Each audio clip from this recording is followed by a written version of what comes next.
Hello, everyone. Thank you, everybody who is here today for our event. This is fantastic to see a full house for Michael Arntfield and Vanessa Brown. My name is Josh Lambier. I'm the Artistic Director of the Words Festival. And it is so satisfying to see everybody back after 2 years being online for a full house.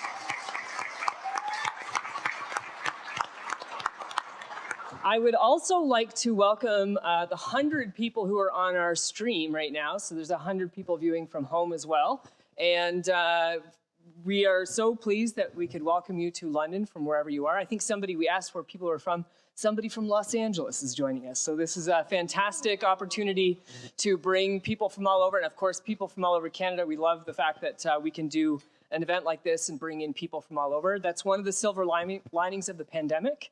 Words went into the pandemic as a scrappy, up-and-coming regional literary and creative arts festival, and we came out on the other side emerging as a national festival with an audience from just about everywhere. So that's something that we wanted to keep with us. So that's the camera folks at the back of the room.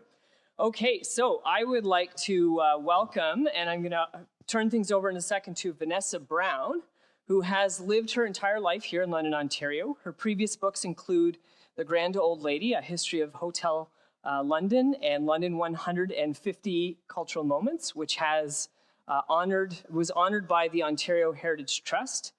She's married to Canadian poet Jason Dixon, and together they own Brown and Dixon Booksellers, and Jason's here with us tonight. Two very integral people of our community.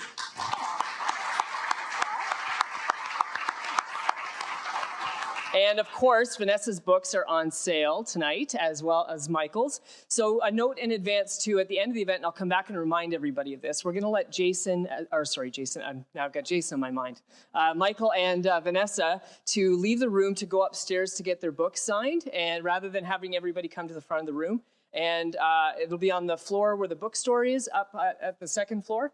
And so we'll just let them get out of the room before we end the event. So I'm going to turn things over to Vanessa, who I have to thank for this event. Vanessa emailed me in the summer and said that she wanted to do an event after doing an event at the bookstore with Michael. And we were thrilled to have them back. I think the year before we had the pandemic, you both joined us. So this is a wonderful part two to that conversation. I'm going to turn it over to Vanessa. Thank you. Is this working? Oh my God. I didn't even have to press a button. Hi, everybody. Hello. Hi. I would like to point out that my husband did also co-author the London 150 book with me. That's right. So thank you, everyone. This is Mike Arntfield. You all know who that is, right? Give him a hand.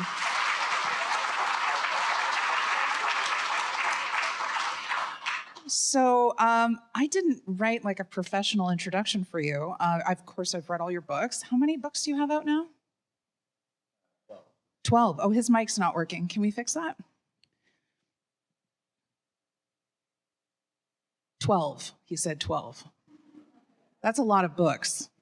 I thought I had a lot, but no, that's very impressive. Oh.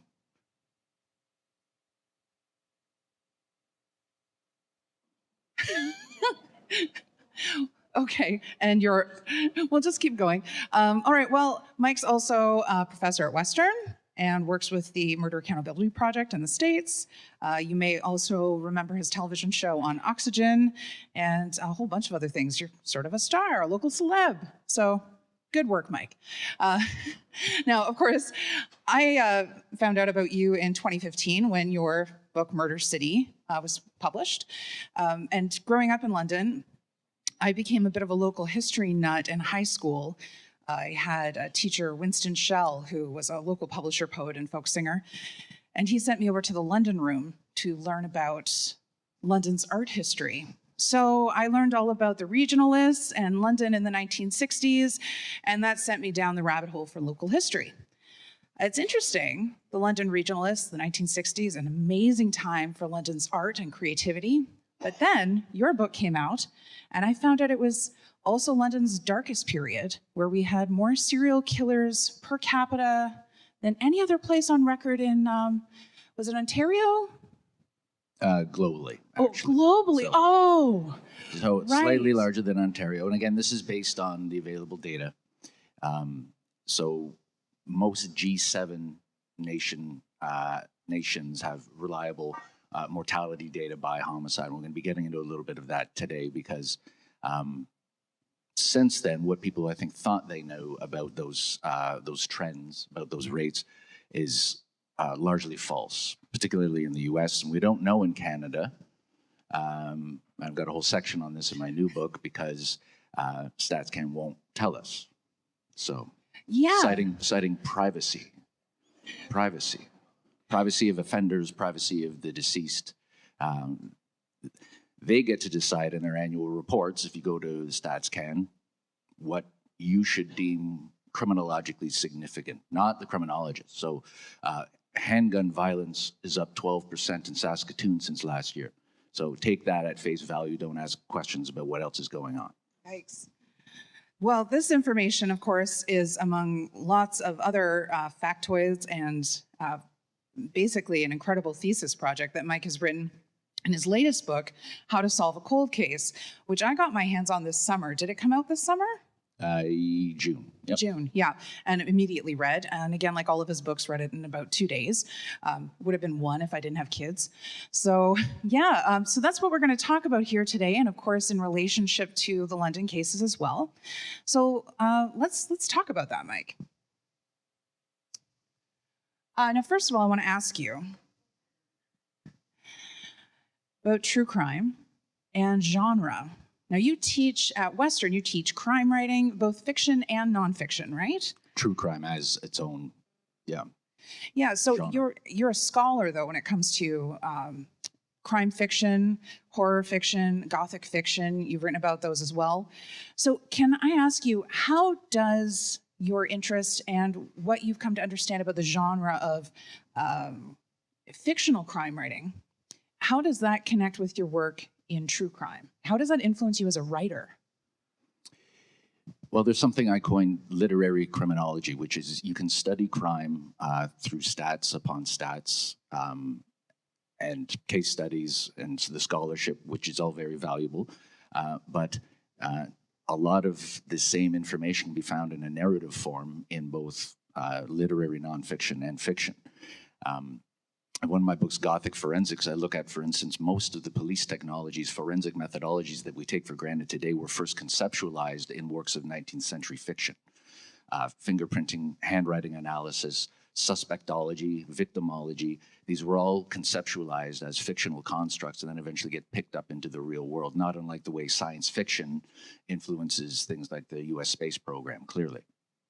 So true crime, though, is a little bit different. I'm not sure when the term true crime was coined. If you look at the Edgar Awards, which are the long-standing awards for achievement in mystery writing, they would always call, or always have called, that category of award for literary nonfiction fact crime. And it seems that someone, as soon as that valve was turned and fact crime became true crime, and that has a little bit more of a catch to it, it's become this part of the zeitgeist now, a cultural phenomenon. But as I explained in my last book, I've identified 4 separate waves of true crime since about the 1850s, and they ebb and flow. And I think we're sort of seeing the current 4th wave fizzle out, or at least recede a little bit, because of the same economic and global forces that led the last 3 iterations of true crime to sort of phase into something else. It's not as interesting to consume yourself with death and psychopaths and mysteries and the pain of others when the very visceral realities of a recession and war in Europe and other factors that come bearing down. So we've seen this in the past, whereby those changes in global events often lead to true crime sort of being usurped by the next big thing. Usurped maybe by some fictions coming up. Interesting. But your books aren't particularly, there are true crime elements, but I wouldn't call them traditional true. I mean, that's where they'd get shelved at chapters, but it's not like you pick up a Mike Arntfield book and it's about one case and one story. You're more interested in analysis. So yeah, I would like to consider my books literary criminology. So I'm teaching criminological principles through nonfiction stories, so through actual events.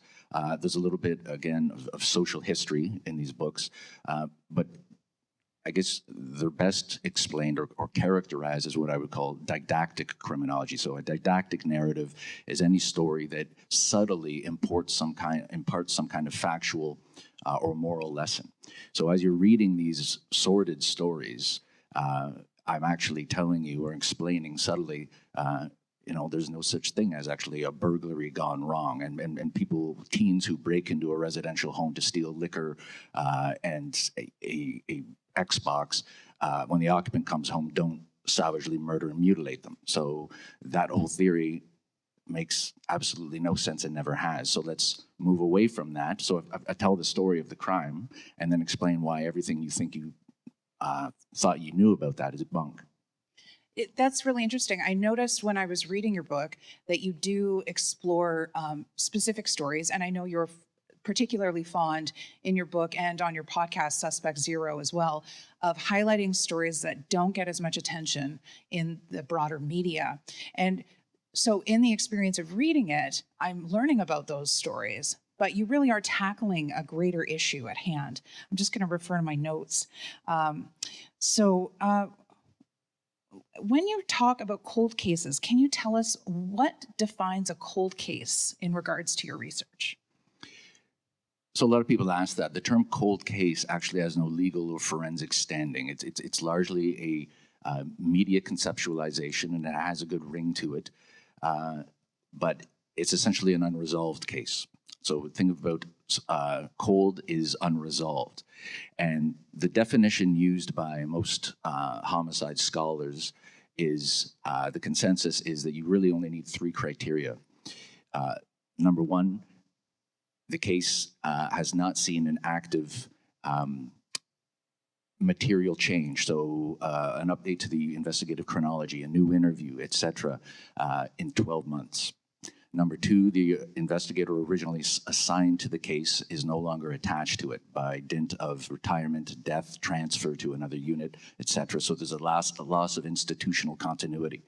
And number 3, there's no outstanding expert reports or lab analyses to be completed. You're not waiting on ballistic tests, DNA tests, impression pattern matching, anything like that.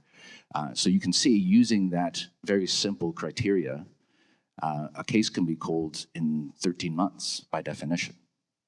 And of course, the linchpin to this is unresolved, meaning that it has not been cleared or closed.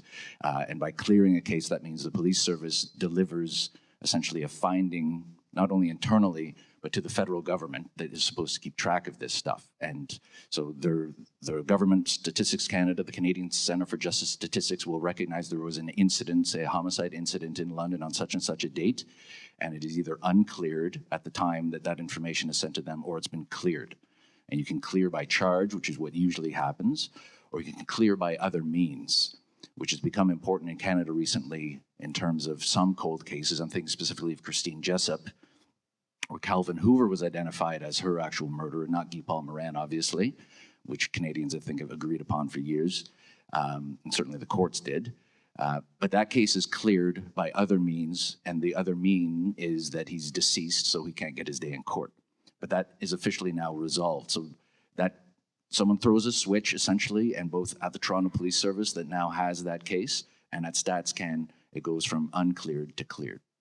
Okay, so you'd think, no. That's as easy as I can. No, that's fine. I thank you for explaining it. And I think a lot of people assume that a case is cleared when someone's arrested. So it is good to know that police can clear a crime without an arrest being made or without any justice, frankly. We know that there are so many stories of historic cases. We've just been rewatching Mindhunter and, of course, the Atlanta child murders. So many families never had justice because the courts simply just didn't prosecute the other cases. The same thing happened with all the, of course, I'm sorry, Bundy cases in the Pacific Northwest. We were joking about how there are so many, everyone just loves to talk about him, but so many families don't get justice because charges aren't pursued. Of course, we live in a world with lots of technology, DNA testing, science, the internet. You'd assume that it would be really hard to get away with a murder now, but can you explain what this is? What's that? So at the Murder Accountability Project, I'll give you a brief snapshot of what we do. We are a not-for-profit based in Washington, D.C., and in fact, the most accurate and comprehensive database for homicides in the United States is not at the FBI or the Justice Department. It's on a home server in a closet in Alexandria, Virginia, where the chairman of the Murder Accountability Project lives. We have scraped, compiled, and built up the most comprehensive data set anywhere in the world. And what we're seeing here is when we look at really since the inception of the Uniform Crime Reporting Program in 1929. This is the standardized way that the government captures homicide data in the US. The who, what, where, when, why, and how. All this information is reported to the federal government, is supposed to be. Only about 60% of police departments historically have done this.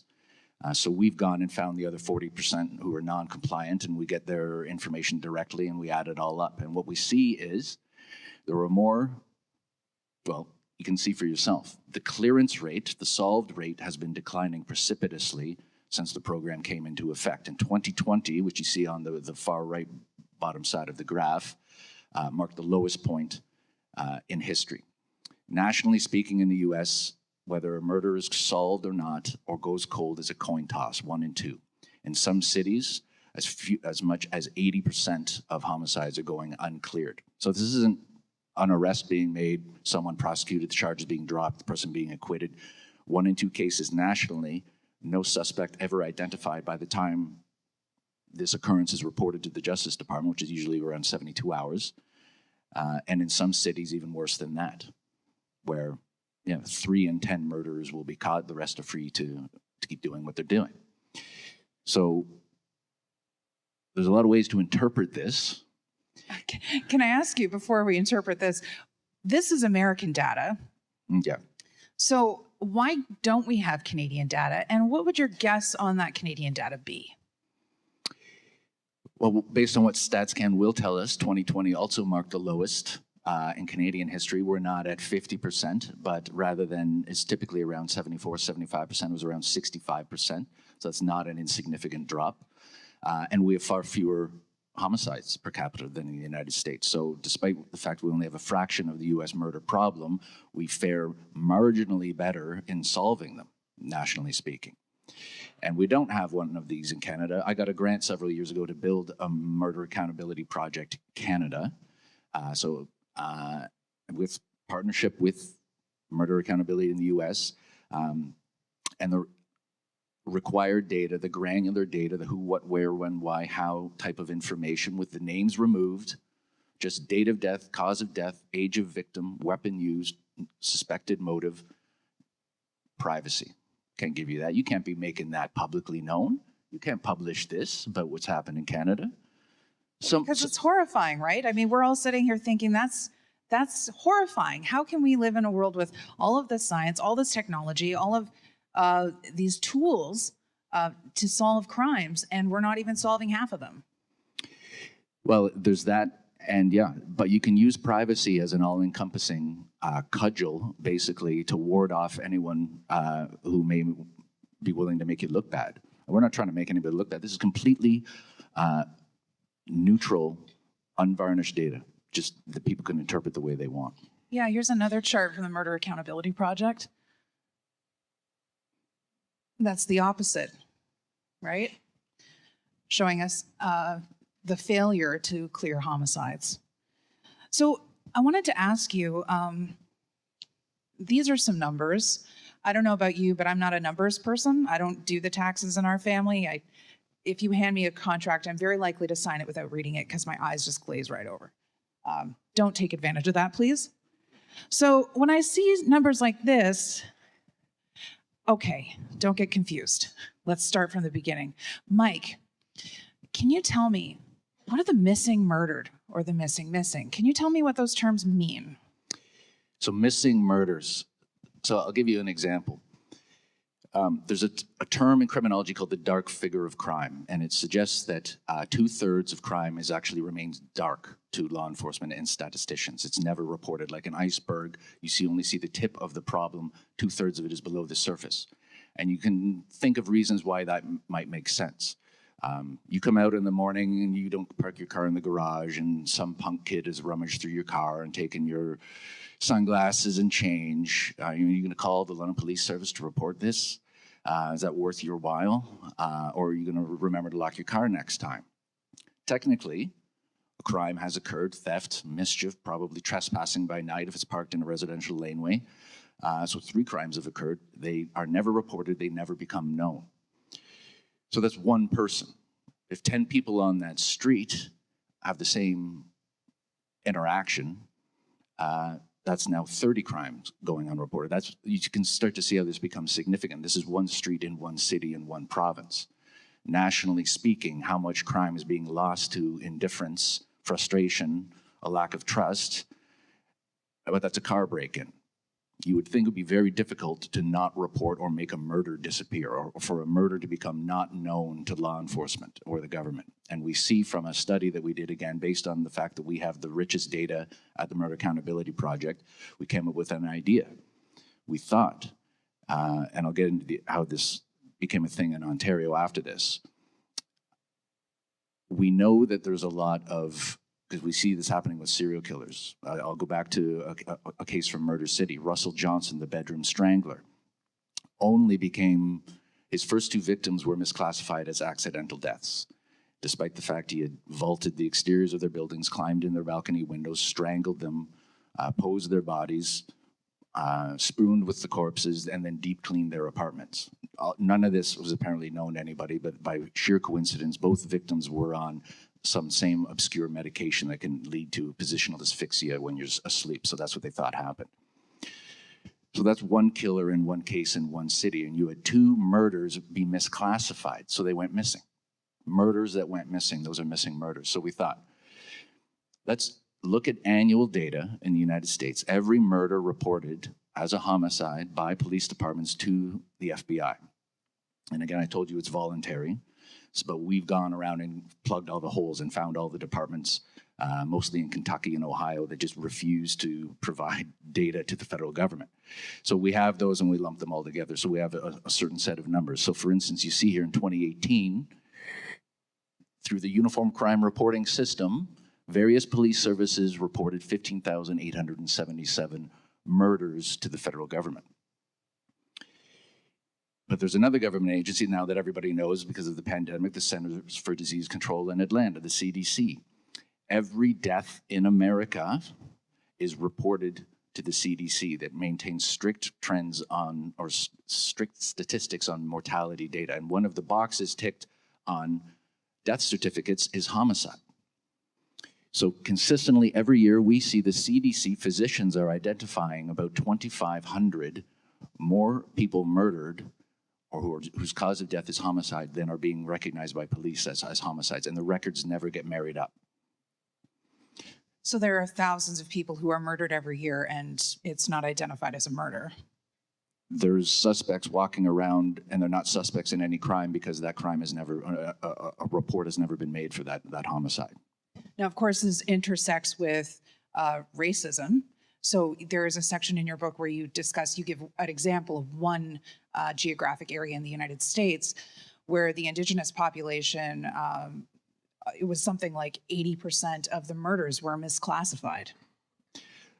We see this tends to cluster in certain areas where policing is just slipshod, or where, yes, there is a overrepresented minority group who seems to be bearing the brunt of this trend. In Ontario, this is actually has been recognized as a major issue, and it wasn't because of our work in the U.S., but there was I don't know who's heard of this case, the Robinson family in Mississauga, which was a husband and wife and their adult son, all living in a detached home in Mississauga. And over a 3-year period, a serial killer came back and systematically exterminated every single member of that family in separate incidents. And the first two were ruled, so the father was murdered first, that was ruled natural. The mother was murdered a year later, that was ruled accidental. And the killer has to be thinking, well, no one's even looking for me. These aren't even in the news. What's going on? So he goes back a third time, kills the son, who's now living in the home by himself. And there's a struggle, and by the time the police get there, it's clearly a homicide. So then they say, maybe we should go back and look at the other two people that have died in this house under mysterious circumstances in the last 2 years. So the chief coroner opened an inquiry into missing murders in Ontario. He's thinking this is one house, one family, how many more are there? They undertook a review of cases where the cause of death was in dispute, and they officially reopened a case of a Strathroy boy who was actually going to the Royal Military College in Kingston, Joe Grosel. So that was reopened as now a homicide and is being investigated as a homicide after lobbying by the family who came to our group here at Western first, and we wrote up a report for them saying, yeah, this is not an accident or undetermined. Undetermined is the most dreadful classification or manner of death that can be ascribed to a case, because it basically means both the coroner and the police aren't sure. They don't really want to look into it further, so they're just going to file it under you for undetermined and move on. And those cases, it's the death knell for a case. It will stay in purgatory under that classification until someone comes along with new evidence or with an expert analysis saying, yeah, this person was missing for like a week and had undigested contents in their stomach, only a few hours old, and you say that they killed themselves like a month ago. None of this makes sense. So that's been reopened. And so this is not just a US phenomenon. Again, can we get this data here to see how big a problem this is in Canada? No, because the government is not forthcoming, because they say that, well, even if we provide you anonymized data, an 8-year-old with an internet connection can probably find the names of some of these victims through archived media reports, and therefore do what with it, I don't know. But be informed. Yeah. God forbid. God forbid. And of course, this topic is so intersectional on so many levels. We could go into the concept of the less dead, which, if you're not aware, it's the idea that basically anyone that's not a pretty white girl who is murdered is of zero interest to the media and becomes of less interest to law enforcement. So people of color, trans individuals, all sorts of, anyone who's not a pretty white girl basically gets ignored. And that, of course, contributes to the missing murdered and the missing as well, which is, I will switch over. I just thought of, we'll get to that in a second. Because, of course, in the London cases, and when I was researching the London cases, I kept finding all the time, and it's amazing, because there's a whole bunch of boomers that if you ask them about the 60s will tell you it was the most magical, beautiful time ever. And if you read the newspaper, it's a very different story. Historical research requires reading a lot of microfiche, and your eyes start to get crossed when you're looking through it all. But I did encounter a lot of missing persons, a lot of missing young people in the newspaper, and I would write down their names and then Google it and not find anything and think, oh, they must have found them, or who knows what happened. And I'm sure they did find some of them, but there are people who just go missing as well who are murdered. Well, there is, and there's also people who go missing that nobody knows they're missing, and this is the missing. These are people who are so on the margins that they don't have a job to go to, so that when they don't show up, the boss doesn't wonder what happened to them. They don't have family regularly checking on them. So many times when I was a police officer, we would only determine that somebody was dead in their apartment and had been missing for some time, because the accumulation of junk mail outside their door became an annoyance to the neighbors who called that in. And at that time, police still responded to that, or it was deemed suspicious. So we go, and yeah, they've been dead for weeks, and nobody, until it became a visual nuisance, nobody bothered to care. What's terrifying about that concept of the missing, number one, is you will never be able to quantify how many of these people are out there, because that's the whole point. There's no record of their having gone missing. You would have to proactively check in with every single person registered in the census to say, are you alive and well, which isn't going to happen. But in the book, I provide a very recent terrifying example of how I think society has gotten so cynical and withdrawn that it can happen to just about anybody. And it's a tragic but fascinating story, and I'll give you the brief version. In Waterloo, a young man is sentenced to a brief prison sentence for impaired driving causing bodily harm. His mother and teenage sister visit him fastidiously while he's in custody weekly, make sure he's doing all right, and all of a sudden their visits stop. He paroles out about 6 months later, goes to meet with his parole officer, whose job is to onboard him back into being a productive member of society. And he says, how's everything going? How's your relationship with your family? And the convict says, it's really weird. Like, they just stopped visiting me. So parole officer says, well, why don't you go knock on their door? So he sort of sheepishly goes to where they're living and where he grew up, the family home, knocks on the door, and a complete stranger answers the door. And he says, where's my mom and my sister? And the guy says, I have no idea what you're talking about. I bought this house about a year ago from another man. So now things are looking fishy. So he goes back to the parole officer and says, yeah, they've moved. They just pulled up stakes and obviously sold to somebody else who sold to this current guy. I have no idea what to do. Incredibly, the parole officer knows that something is wrong. His instincts tell him something's wrong. He calls the police. He says, I don't know what to make of this, but something's gone wrong, and these are the two people who should be living there. Long story short, what they find out is they get what's called a general warrant under the criminal code, which is basically a catch-all. Like, so you're not searching a place, you don't really know what you're looking for, but you know that there's maybe evidence somewhere. So they get a warrant to walk on this property with a cadaver dog, as though someone's out walking their dog at night, and the dog indicates at a tree, where then they get a warrant to search the property, and they find the burned remains of the mother and the daughter. The next, what they realize is the mother was murdered, a new deed for the home forged by the murderer, who is her boyfriend.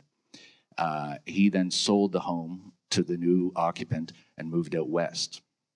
So he's working on an oil rig in Alberta, and one of the most ingenious undercover operations I've seen. And this is not a big federal, Mr. Big sting. This is a municipal police department put this project together. It was a two-wave or a two-phase, basically, takedown. They send one undercover out posing as an oil rig worker to get to know this guy. So they start working together. They start drinking and doing dope together. They start going out together. And he earns this killer's trust. And as far as the killer's aware, this guy's just another guy from Ontario, an Ontario transplant looking to make some quick money in Alberta. The second phase, they send out a second undercover posing as a private investigator looking for the mother and the teenage daughter. And he starts calling and harassing, saying, well, you were to the killer, you were the last person seen with them. You were seen at their house. The neighbors confirmed this. And the killer says to the other undercover cop, who's wearing a wire, of course, he says, you know what, I've had enough of this guy. I'm going to kill him. And the first undercover says, yeah, you're full of it. You could never do something like that. And he says, oh, yeah? And then outlines the entire story of what happened. But here's the bottom line. This woman had a job. She had friends. She had a hairstylist. The teenage girl was in school. She was on teams. She had a doctor. She had a dentist. These people vanished, and nobody ever did anything. Nobody made a call. If two people like that can be the missing, anyone can be. And looking at this chart, this is data collected from the Murder Accountability Project. And of course, it is in specific clusters. So this isn't all the data. This is one example of a chart that they can generate.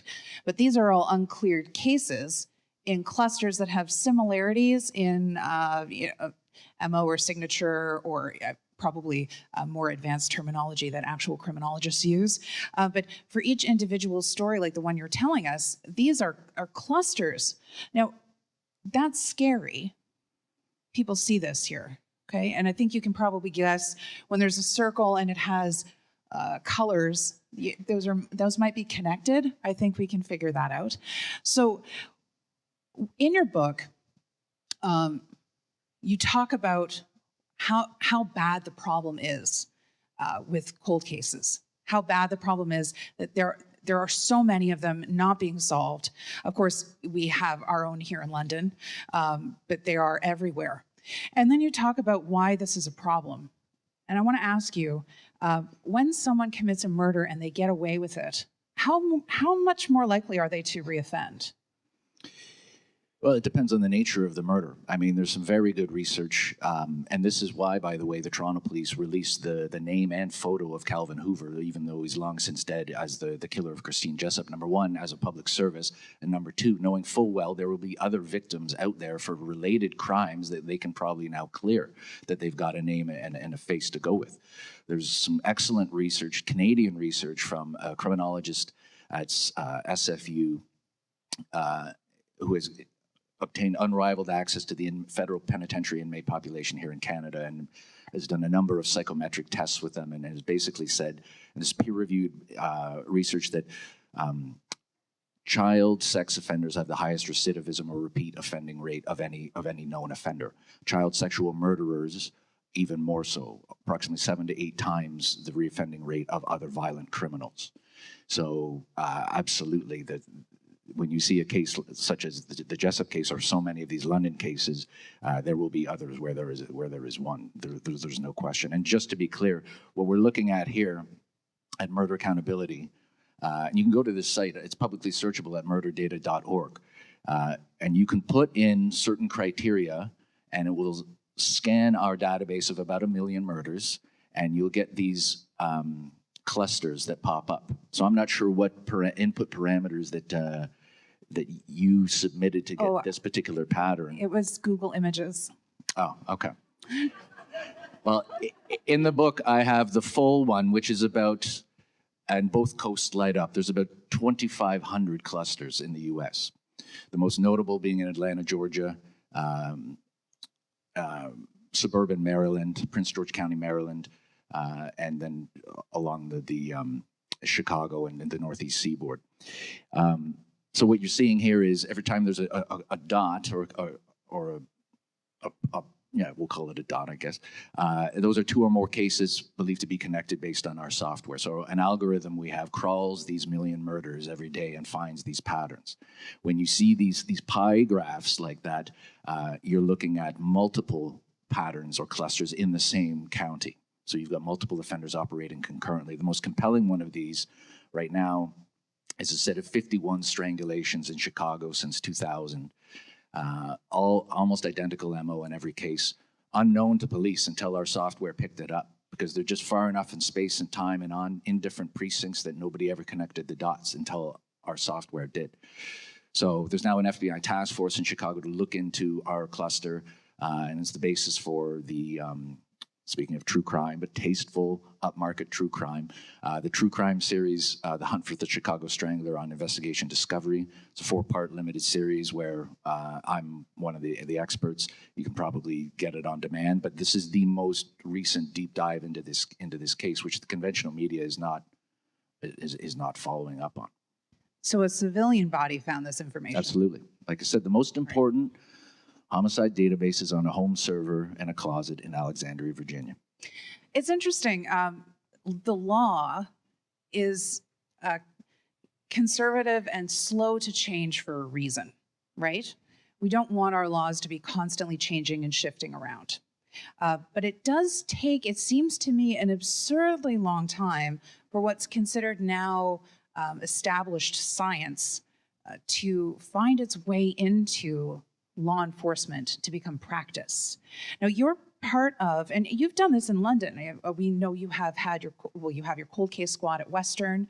Obviously, you've done your own cold case investigations here in London. We've read about it. Thank you for the work. But you're working now more formally with a group in the United States. And the goal, of course, is to have civilians, and not just web sleuths, okay, but people who are experts, people who are scientists, forensic scientists, criminologists, people who have advanced degrees in sociology and psychology, who can take a look at historic cold cases that simply are not being worked on for many, many reasons, which we could get into. That's a whole other topic. Tell me what you think these civilian groups can do, and what's happening. How's that going? Well, we've had a very recent major development in that area. So the Murder Accountability Project, we essentially approached 2 U.S. senators, one from the Democratic Party, one from the Republican Party, because we wanted this to be a bipartisan bill. And essentially, we called it in draft form. This is back under the Trump presidency. We called it the Homicide Victims Rights Act. The Homicide Victims Families Rights Act. And as recently as a month ago, under the Biden administration, this is now enacted into law federally in the United States. So it carried forward and is now law. Amazing. Whereby, if a case is dormant after 5 years, the family of a victim of a homicide can file a motion in state court to have a judge order a second agency, approved, vetted agency of the family's choosing to have full access to the file. The police no longer get to retain and have full access to the file. Fantastic. That's really incredible. That's really incredible. Because they're just sitting in a filing cabinet, right? In many cases, yeah. And again, it's the multiplicity of, we don't even know how many police departments exist in the United States, and we know this at murderdata.org, because we'll go and scrape coast to coast, or we'll pull the FBI's data and we'll see some new parish in Louisiana is reporting a murder for the first time in history. This parish was just created through gerrymandering like a month ago, and there's a sheriff and a deputy there now. So we don't know how many police departments there are. So it is impossible to say this is the common trend in terms of investigating cold cases in the United States, because there just is no consistency in anything, including keeping standard numbers year to year of what your police departments are doing or where they're located. And I do have to ask, because I'm sure I'm not the only person who thought of it. If you do watch Mindhunter, which is an amazing show, and if you're in this talk, you're probably someone who enjoys crime stories. Of course, it tells the story of John Douglas and the development of the Behavioral Science Unit at the FBI. There's this amazing scene that is very memorable where he's talking to Ed Kemper, and he asks how many like him are out there. And Ed Kemper says, I don't know, 35, 40. And of course, this makes the John Douglas character's jaw just completely drop. Like, you're telling me that there are 35 or 40 serial killers out there right now that we haven't caught? But that looks like more than 35, Mike. Yep. Well, and these are largely stationary killers. So killers offending in the same census metropolitan area, so a city or county.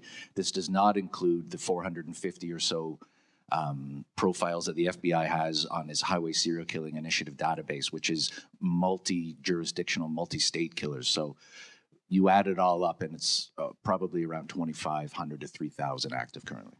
Let's fund the mental health initiatives here in Canada. Can we do that, please? And maybe help support children with education and safety in their homes, so we can prevent these people from being created? That would be wonderful, right? All right, that's really scary. So when it comes to private individuals like ourselves, okay, most of us don't have a degree in criminology. Most of us are not forensic scientists. Most of us aren't, psychologists with 3 PhDs who can work on this kind of a thing. What can we as individuals do to help with this, honestly, what is a crisis in cold case solve rates? I mean, what can we do to help? This is going to sound controversial, but the easiest thing everybody can do now, because the science is changing by the week, is take a home genealogy test and upload it to GED Match. So get your genes tested and upload it to GED Match. Now, I've done this, and I bought genetic testing kits for my family members as well, so that they would do this for Christmas, which they found very anticlimactic, and I think they were disappointed. They were like, "Oh, for Christmas, you want me to spit in a tube? Thanks, Vanessa." But Mike, can you tell us, why is this so important? What does GED Match? What does this do? or let me go back further. And again, I think I'm pretty good at unpacking this in clear language so people understand. In 1999, the National DNA Data Bank, owing to the 1998 DNA Identification Act, went live in Canada.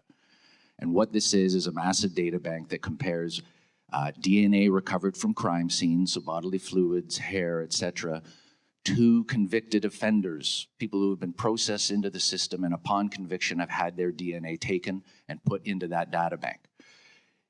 So there are so many cases, thousands, where every 24 hours when the system resets itself, the crime scene sample, the code assigned to the crime scene sample has nothing to bounce off. There's no convicted offender coming in on the other end to make that match, to close the loop.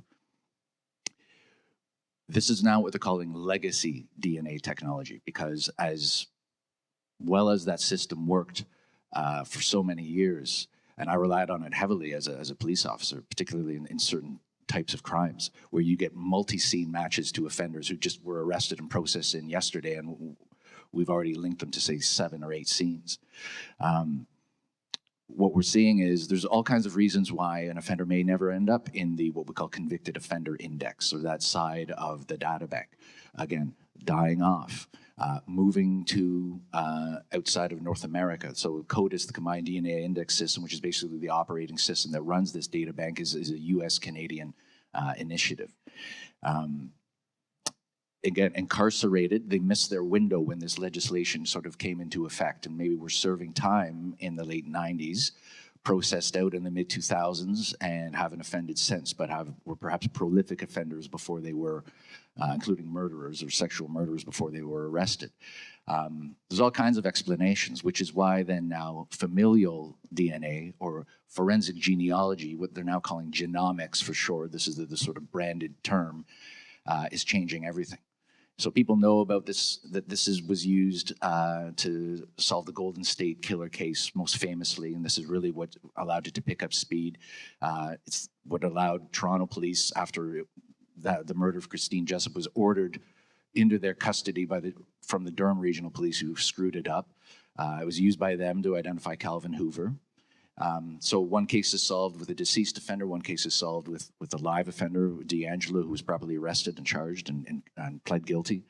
But what this does is essentially, instead of looking at convicted offenders to compare crime scene samples to, you look at the entire population, or at least a representative sample of the entire population. And yes, has an offender spit in a tube and probably sent their genetic information to a private lab? Probably not. Has someone distantly related to them done that in good faith, genuinely interested, probably unaware that they're related by blood to somebody who's done stuff like this? That's how that works. And what GED match is some people do Ancestry, some people do 23andMe, and what those companies will do is say, this is your area of origin. I was shocked to learn, despite having a German last name, I'm 99-point-something% Irish Scottish, which explains other things. But so 23andMe will say, you're related to these other people who took 23andMe, and Ancestry will say, you're related to these other people. Well, it's only looking at people who took those tests. What GED Match does is allow you get a card with your results to upload your information, and it compares to every home kit. So now you're widening the net, and on GED Match is millions of samples of people who are connected to millions of other people. And after Golden State, after that case, when people realized law enforcement was using this, there is an opt-out button if you're using GED Match. Say, no, you don't want law enforcement to access your genetic information. But I would contend that, again, labs like Othram Inc. in Houston, Texas, and the Texas Woodlands have already preserved so many millions of samples that if they shut the site down tomorrow, it's already too late. They've already got enough to work with. And the other difference is they're working with nanograms of DNA versus like micrograms.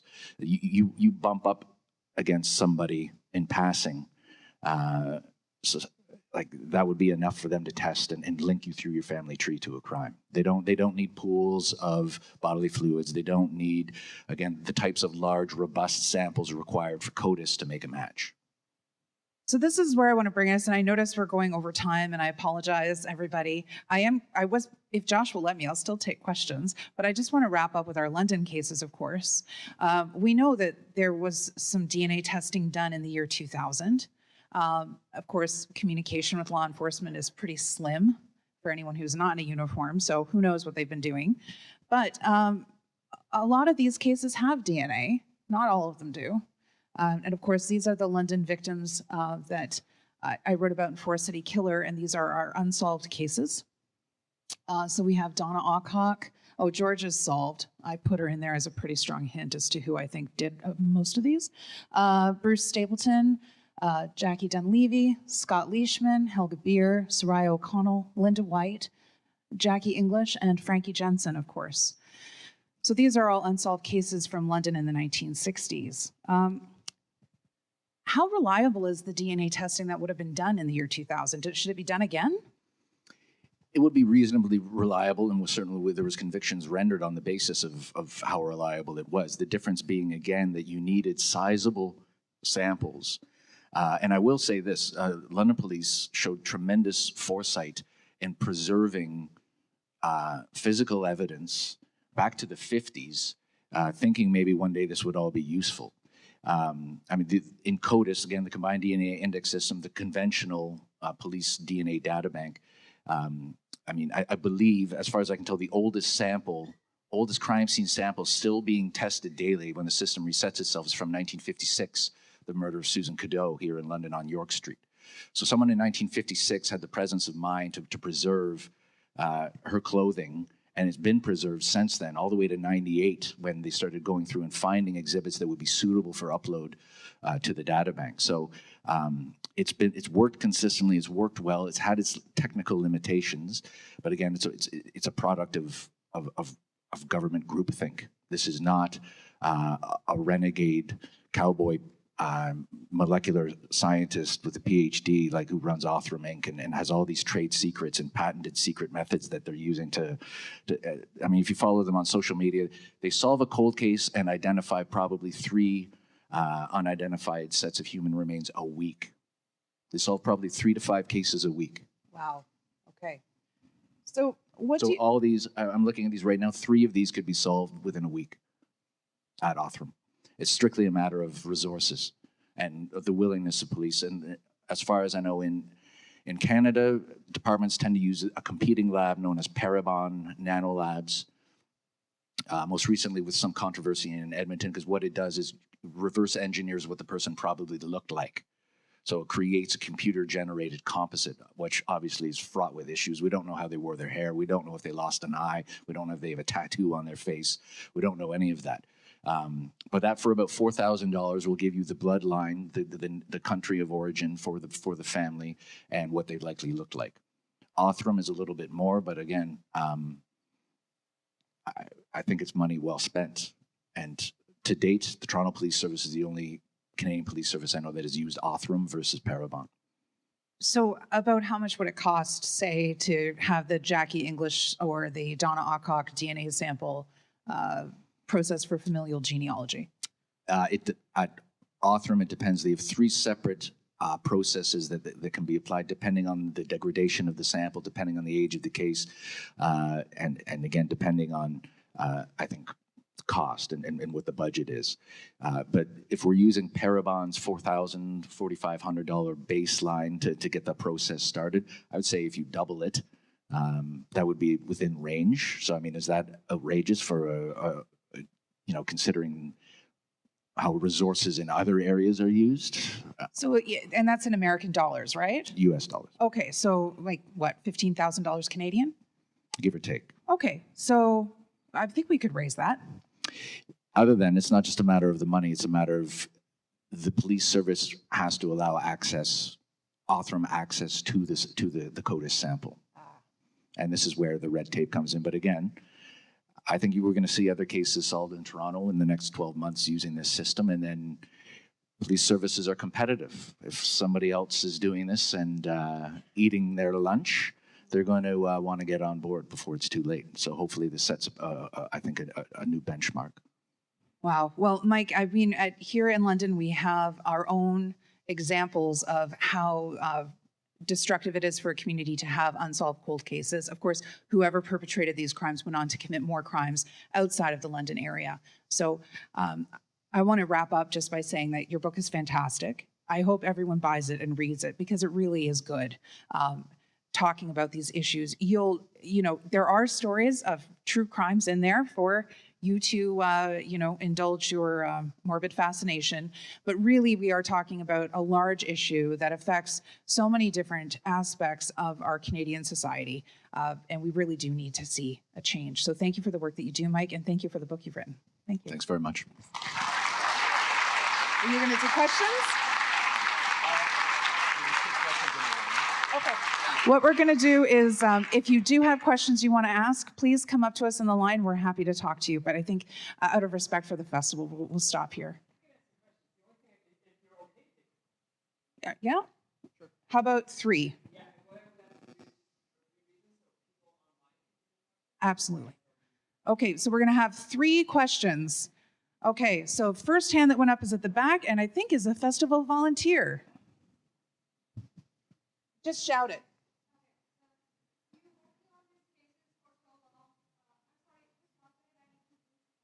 Oh, she's moving the camera.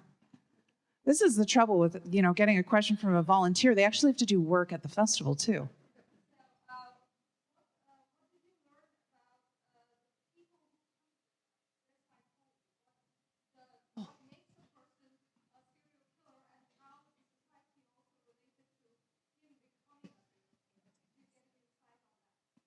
I think you should definitely read Murder City.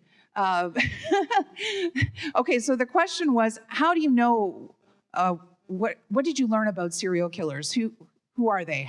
How do they become who they are? What are their different traits? That is a very big question.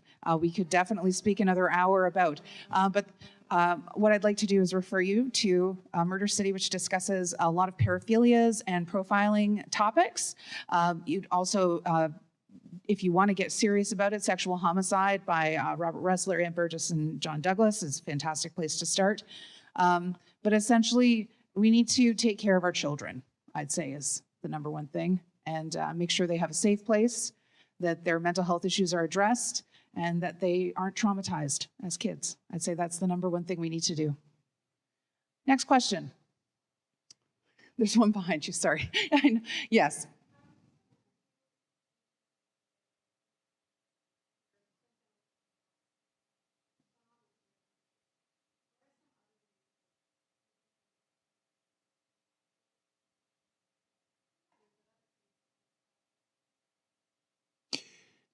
Typically, like we saw in the Grizel case, intense lobbying by the family, saying is essentially providing substantive evidence to the contrary, whether it's undetermined or accidental or suicide, that negates that being possible, and getting the ear of a seasoned officer who says, yeah, there is some merit to what they're saying, and maybe the most convenient or logical explanation isn't always the correct one. Occam's razor doesn't always apply. So it's usually intuition and gumption from either the investigator and or the family, or more frequently, the revelation of new evidence. I'd agree with Mike in that I think what helps officers put these things together is often, especially with the cold cases, is families pushing for answers. I think particularly of the Linda White case. Linda's right here behind me, who went missing in 1968. And of course, the police just thought she had run away. And I think they would have continued to think that until they found her in 1973, if it wasn't for all of the other cases, because she was early in the series, and then all of these other cases happened afterwards. And then the Ontario Provincial Police, who were actually trained in homicide, noticed a pattern. But yeah, I think families advocating, and some families just don't want to, and that's their prerogative. But I would definitely say that that's the number one way that police are pushed to find those connections. Yes, last question. What can Canadian civilians do to help initiate or push for more information on that? So the question was, what can Canadian civilians do to help and push for more? I mean, obviously you can talk to your member of parliament. and you're a provincial member of parliament as well, and that's always helpful. I've done that. The truth is that government and policing are separate for a reason, and that's in a democracy to prevent things like a military coup. So those walls are up for a reason. But what Mike mentioned about getting your genetic testing done and submitting it to GED Match, I think is really helpful. And aside from that, it's creating awareness. And there's nothing to stop a Homicide Victims Families Rights Act bill from being tabled in Canada. I mean, how far would it make it? With our lame duck politicians, I don't know. But